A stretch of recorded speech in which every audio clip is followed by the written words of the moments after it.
রোজ নামের এই রোবটটি একদিন একটি ডিম খুঁজে পায়, কিন্তু সেই ডিমটি ফেটে একটা হাঁসের বাচ্চা বেরিয়ে আসে। তবে বাচ্চাটি ডিম থেকে বের হয়ে রোজকেই তার মা মনে করতে থাকে, তাই বাচ্চাটি রোজের পিছনে যেতে শুরু করে। কিন্তু রোজ বুঝতে পারছিল না যে বাচ্চাটি কি চাচ্ছে, তাই সে তাকে নানা ধরনের জিনিস দিতে থাকে। এরপর রোজ ফ্যাক্টরিতে ফেরার জন্য ট্রান্সমিটার বের করে চালু করে দেয়, কিন্তু তখন বাচ্চাটি সেটি নষ্ট করে দেয়। বাচ্চাটির কর্মকাণ্ড রোজ কিছুতেই বুঝতে পারছিল না। ঠিক তখনই সে দেখে একমা প্রাণী তার বাচ্চাদের নিয়ে ঘুরে বেড়াচ্ছে। প্রাণীটির নাম পিঙ্কটেল, বড় ইঁদুরের মতো দেখতে। সে রোজকে বোঝায়, এই বাচ্চাটা তোমাকেই তার মা মনে করছে, কারণ জন্মের পর এরা যাকে প্রথম দেখে তাকেই তার মা ভাবে। রোজ বলে, কিন্তু মা হওয়ার প্রোগ্রাম তো আমার মধ্যে নেই। পিঙ্কটেল হেসে বলে, মা হওয়া কোনো প্রোগ্রাম নয়, এটা শিখতে হয়, আর এখন তোমার কাজ হলো এই বাচ্চার যত্ন নেওয়া। রোজ থেমে যায় আর বলে, আমি কাজ পেয়েছি, আর কাজ মানে আমি তার জন্য সর্বোচ্চ চেষ্টা করব।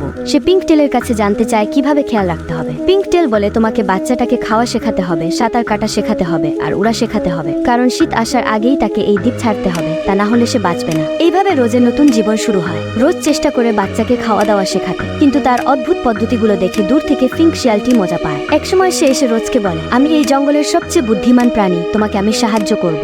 রোজ জিজ্ঞেস করে, তাহলে আগের দিন ডিম কেন চুরি করলে? ফিঙ্ক হেসে বলে, আমি শিয়াল, চালাকি করাই আমার কাজ। সে শেখানোর নামে রোজকে নানা খাবার জোগাড় করায়, আর নিজেই সেগুলো খেতে থাকে। সন্ধ্যায় অবশেষে সে হাঁসের বাচ্চাকে কিছু পোকা খেতে দেয়, আর বাচ্চাটি মজা করে সেগুলো খেয়ে ফেলে। রোজ খুশি হয়, প্রথম টাস্ক সম্পন্ন হয়েছে। কিন্তু রোজের ভেতরে এখনো সমস্যা, তার পাওয়ার বোর্ড নষ্ট, ট্রান্সমিটার নেই। ফিঙ্ক তাকে বলে, অন্য কোনো রোবট পেলে তাকে মেরে তার ট্রান্সমিটার নিয়ে নিবে। যা শুনে রোজ ফিঙ্ককে বলে, না, আমার প্রোটোকল হলো কাউকে ক্ষতি করা নয়। ফিঙ্ক হেসে উত্তর দেয়, তাহলে জঙ্গলে টিকে থাকতে শিখতে হবে, এখানে বেঁচে থাকার নিয়ম আলাদা। তার চোখে এখন একটাই প্রতিজ্ঞা, সে এই হাঁসের বাচ্চাকে বড় করে তুলবে এবং সাঁতার আর আকাশে উড়া শেখাবে। তো বন্ধুরা, এর পার্ট 3 দেখতে কমেন্ট করে বলো।